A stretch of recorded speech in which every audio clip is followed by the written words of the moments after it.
What's happening everyone, my name is Alex and welcome back. In today's video we are checking out the latest smartphone from BLU. This is also the most advanced phone that BLU made so far. So this is called the Bold N2. This is a phone that's powered by the MediaTek Dimensity 810 that's paired with 8 gigs of RAM and 256 gigs of internal storage.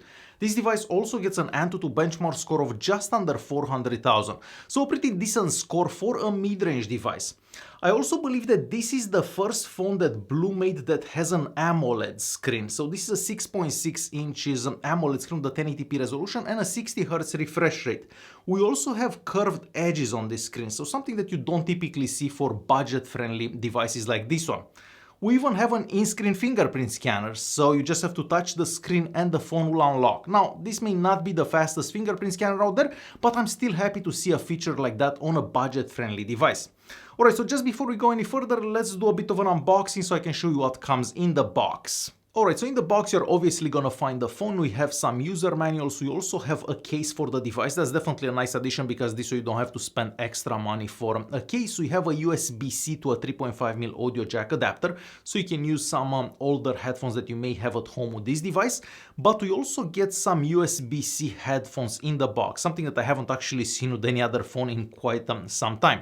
We also have the USB-C cable and a 30-watt fast charger, and I believe that this is the fastest charging BLU phone that exists up until now. So inside this device we have a 4200 mAh battery, and if you use the charger that comes in the box you can charge this from 0 to 100 in under an hour, so pretty fast charging for a budget-friendly device. The phone itself looks and feels quite premium, probably the best looking BLU phone that we got up until now. So the frame around the phone here is made out of metal. With a lot of other BLU phones that I've seen in the past, the frame was made out of plastic, but that's not the case with this one.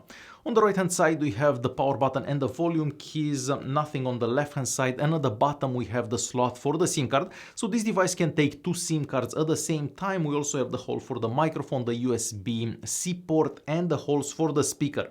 Now this is the only speaker available, so with a lot of mid-range devices I've seen a speaker at the bottom and one at the top. Well, with this one we only get one speaker, and the speaker does sound a bit mediocre, I'm gonna say.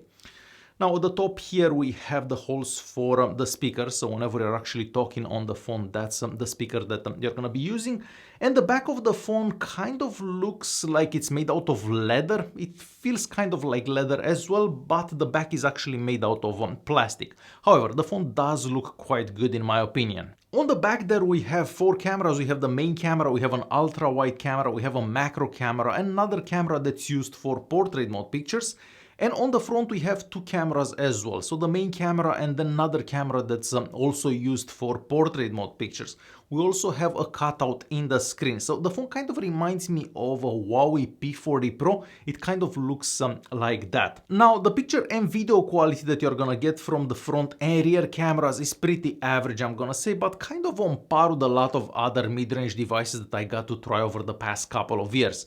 So yes, if you do have plenty of light, those pictures will turn out quite nice and vibrant, but you're not gonna be able to compare those pictures to the pictures that you're gonna get from a flagship device.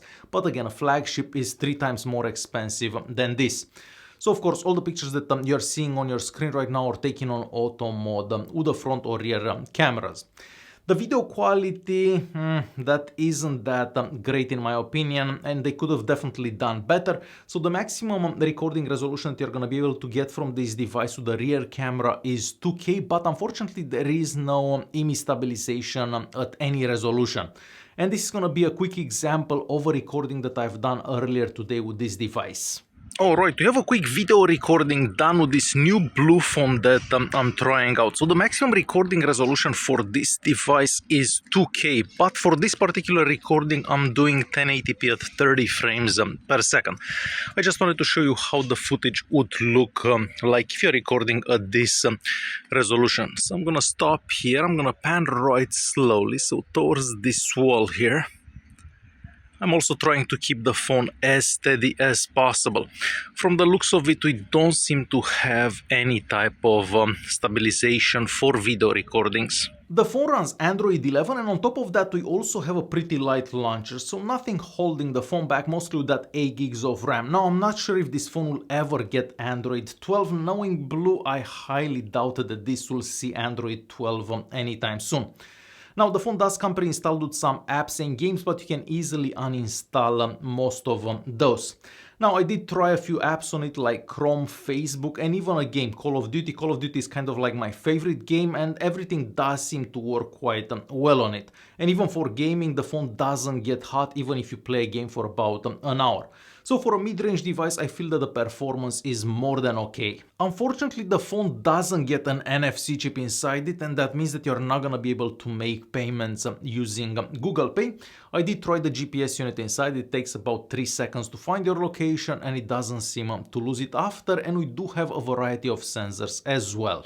So there you have it. This was a super quick look at the Bold N2, definitely the nicest phone that Blue made so far, and I'm happy to see that we finally get an AMOLED screen on one of their phones.